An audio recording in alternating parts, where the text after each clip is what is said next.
台湾手表天坛自民国84年启动奖助学金计划以来，每当帮助近千名学子。今年也是第30届举办，总计有117间学校，916位学生得到奖学金，奖助金额高达429万2000块。而这善款拢是结合信众爱心，希望会当鼓励以及帮助这努力上进学生。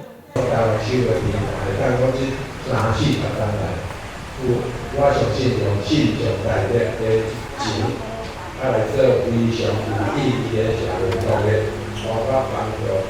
社会需要的人，然后咱个小朋友，咱个老囡仔，会当鼓励咱个父亲来读册。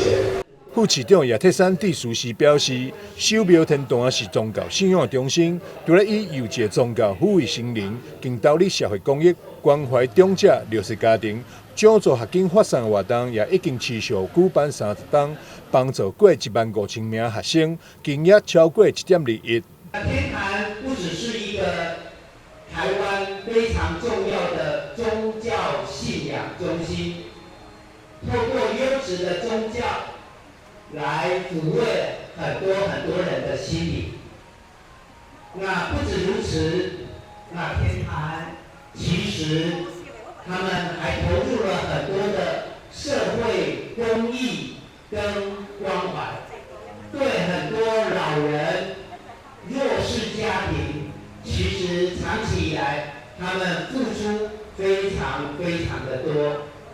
那今天优秀学生奖学金的颁发，他们已经持续办理了30年。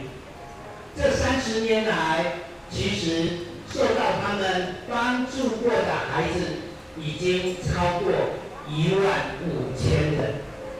他们投入的奖学金也超过了至少1亿2000万。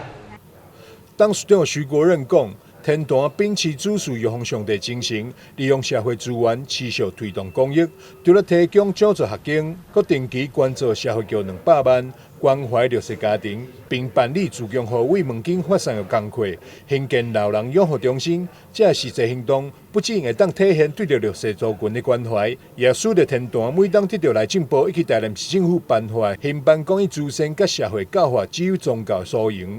记者张世伟采访报道。